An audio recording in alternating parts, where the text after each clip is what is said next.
একটা নম্বরে দুটা এবং তিনটা ফোন পে চালাবেন ভাবছেন, এবং একটা অ্যাকাউন্ট ছিল আর একটা অ্যাকাউন্ট খুলেছেন, কিন্তু অ্যাকাউন্টটা ব্যাংকে ফোন পে অ্যাড করতে পারছেন না। তো কিভাবে অ্যাড করবেন ওটা নিয়ে আজ আমি এসেছি। আপনি কি করবেন, সর্বপ্রথম ফোন পে চলে যাবেন। ফোন পে যাওয়ার পরে আপনার যেটা লক আছে, পাসওয়ার্ড লক আছে, লকটা দিয়ে দিবেন। তো আমি আমার লকটা দিয়ে দিয়েছি। লকটা দিয়ে দেওয়ার পরে চেক ব্যালেন্সে ক্লিক করে দিবেন। চেক ব্যালেন্সে ক্লিক করে দেওয়ার পরে আপনি একটু নিচে আসবেন। নিচে এসে দেখতে পাবেন অ্যাড ইউপিআই অ্যাকাউন্ট, এখানে ক্লিক করে দিবেন। অ্যাড ইউপিআই অ্যাকাউন্টে ক্লিক করে দিবেন।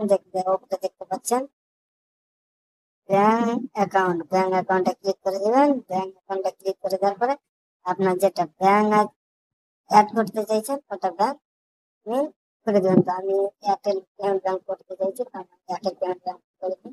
সাকসেসফুল হয়ে গেছে। আপনারা এভাবে ব্যাংক অ্যাকাউন্ট অ্যাড করতে। হ্যালো বন্ধুরা, আপনারা যারা একটা নম্বরে দুটা এবং তিনটা ফোন পে চালাবেন ভাবছেন, এবং একটা অ্যাকাউন্ট ছিল আর একটা অ্যাকাউন্ট খুলেছেন, কিন্তু অ্যাকাউন্টটা ব্যাংকে ফোন পে অ্যাড করতে পারছেন না। তো কিভাবে অ্যাড করবেন ওটা নিয়ে আজ আমি এসেছি। আপনি কি করবেন, সর্বপ্রথম ফোন পে চলে যাবেন। ফোন পে যাওয়ার পরে আপনার যেটা লক আছে, পাসওয়ার্ড লক আছে, লকটা দিয়ে দিবেন। তো আমি আমার লকটা দিয়ে দিয়েছি।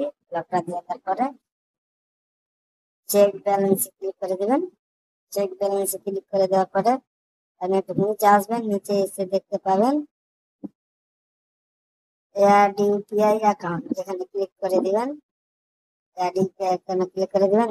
উপরে দেখতে পাচ্ছেন ব্যাংক অ্যাকাউন্টে ক্লিক করে দিবেন। ব্যাংক অ্যাকাউন্টে ক্লিক করে দেওয়ার পরে আপনার যেটা ব্যাংক অ্যাড করতে চাইছেন ওটা ব্যাংক আপনি করে দেবেন। তো আমি এয়ারটেল পেমেন্ট ব্যাংক করতে চাইছি, তো আমার এয়ারটেল পেমেন্ট ব্যাংক করে দিন।